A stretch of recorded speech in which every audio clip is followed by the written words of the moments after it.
Hi friends, எல்லோரும் எப்படி இருக்கீங்க? நல்லா இருக்கீங்களா? நேற்று நம்ம செயின் ஸ்டிச் எப்படி போடணும் அப்படின்றத நேற்று பார்த்தோம். இன்றைக்கி இந்த மாதிரி இதே செயின் ஸ்டிச்சில் எப்படி இந்த டர்ன் இந்த கூர்மையான பக்கத்தை எப்படி டர்ன் பண்ணி போடணும் அப்படின்றத நம்ம இன்றைக்கி பார்க்க போகிறோம். வாங்க போய் பார்க்கலாம்.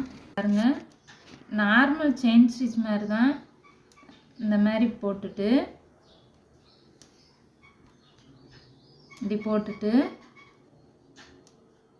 இந்த டர்ன் வர்றப்போ மட்டும் லேசாக ஒரு சின்ன செயின் இப்போ இந்த சைடு போகிறீங்க, இந்த செயின் ஸ்டிச் இந்த சைடு கொண்டு போகிறீங்க அப்படின்னா இந்த சைடுக்கு ஆப்போசிட் சைடு இந்த சைடு கொஞ்சம் பக்கத்துலேயே ஒரு சின்ன செயின் மட்டும் போடணும். லாக் மாதிரி இப்படி போட்டு உனக்குள்ளே இப்படி எடுத்து விட்டீங்க அப்படின்னா இந்த பாருங்கள், இந்த டேர்னிங் நல்லா திரும்பி பார்க்குறதுக்கு நல்லாயிருக்கும். பெருசாவோ இல்லை அதுக்கு கொஞ்சம் தள்ளி போட்டீங்க அப்படின்னா அது பார்க்க அந்த டேர்னிங் நல்லா இருக்காது பார்க்குறதுக்கு. இதுன்னா பார்க்க கொஞ்சம் நல்லாயிருக்கும். கொஞ்சம் பக்கத்துலேயே போடுங்க, ரொம்ப தூரத்தில் போடாமல். பாருங்கள், இன்னொரு தடவை காமிக்கிறேன் பாருங்கள். இந்த சைடு போகுது, இந்த ட்ரா பண்ணியிருக்கிறது இந்த பக்கமாக இருக்குது. நம்ம இப்போ இந்த செயின் ஸ்டிச் இந்த சைடு தான் போட போகிறோம். அப்போ இந்த சைடு போட போகிறோம் அப்படின்னா நம்ம டர்ன் பண்ணுறப்ப இந்த சைடுக்கு ஆப்போசிட் சைடு தான் ஒரு செயின் எடுத்து டர்ன் பண்ண போகிறோம். இப்போ பாருங்கள், சாரி,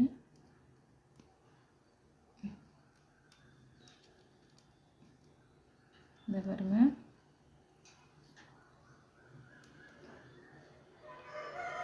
இந்த மாதிரி தான் டர்ன் பண்ணி எடுக்கணும். இப்போ பாருங்கள், இன்னொரு தடவை எப்படி டர்ன் பண்ணுறதுன்னு காமிக்கிறேன்.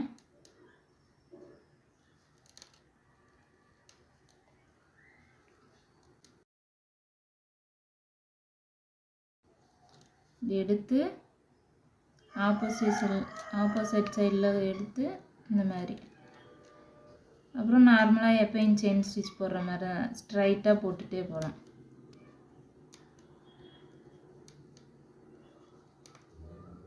இந்த பாருங்கள், இன்னொரு தடவை காமிக்கேன்.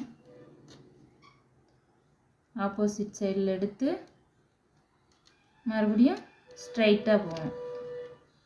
அந்த எங்கனக்குள்ளே நீங்கள் ட்ரா பண்ணியிருக்கீங்களோ அந்த சைடு அப்படியே ஸ்ட்ரைட்டாகவே ஒரு ஸ்டிச் போட்டுடலாம். ஓகே ஃப்ரெண்ட்ஸ், நம்ம நேற்று ஸ்ட்ரைட் லைன் பார்த்தோம். இன்றைக்கி நார்மல் செயின்லேயே எப்படி